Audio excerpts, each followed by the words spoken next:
Ladies and gentlemen, I want you to imagine waking up every morning in a world where the fear of violence and crime is constantly hanging over your head like a dark cloud.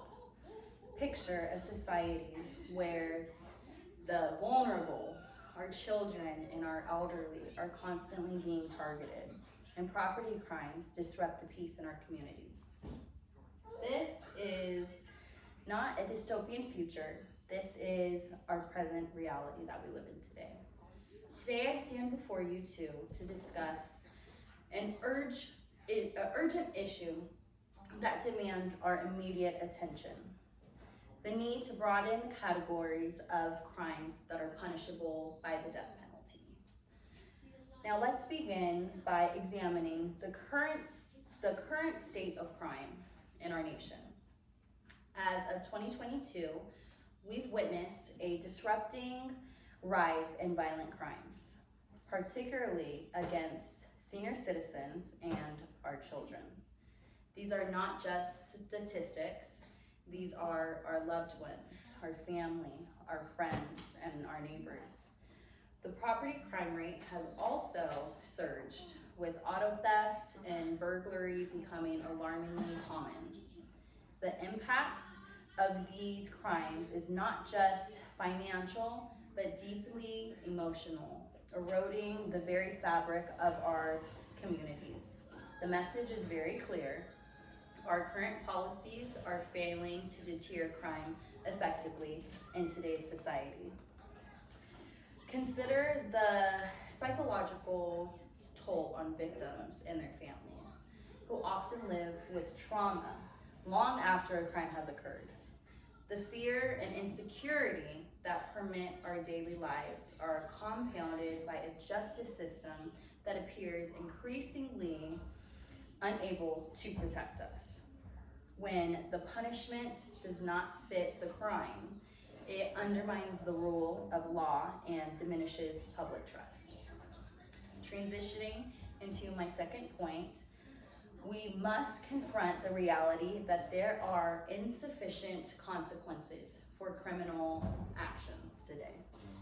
According to Katha Pollitt of The Nation, policies like Proposition 47 have reclassified serious offenses from felonies to misdemeanors, effectively reducing the deterrent effect of our justice system.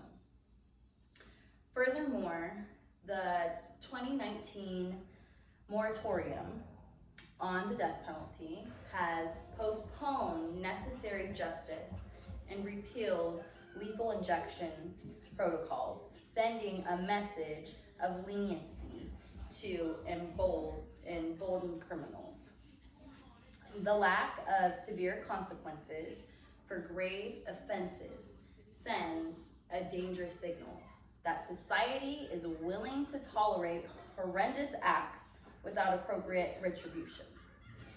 This leniency not only emboldens potential offenders, but it also disheartens law-abiding citizens who expect for justice to be served. Now, let's explore the solution, our proposed policy to address these issues.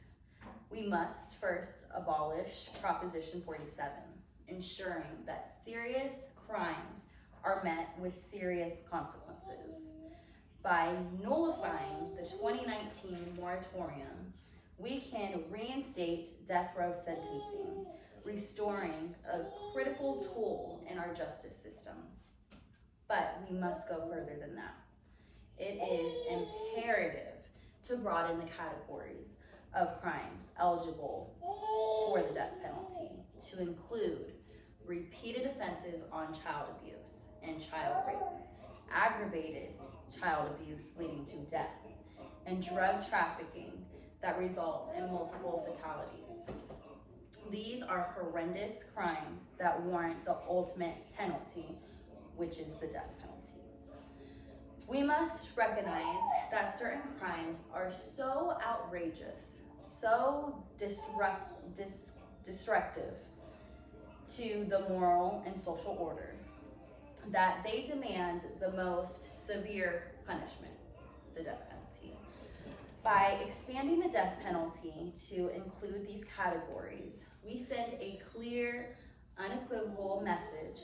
Society will not tolerate such acts, and those who commit them will face the highest form of justice.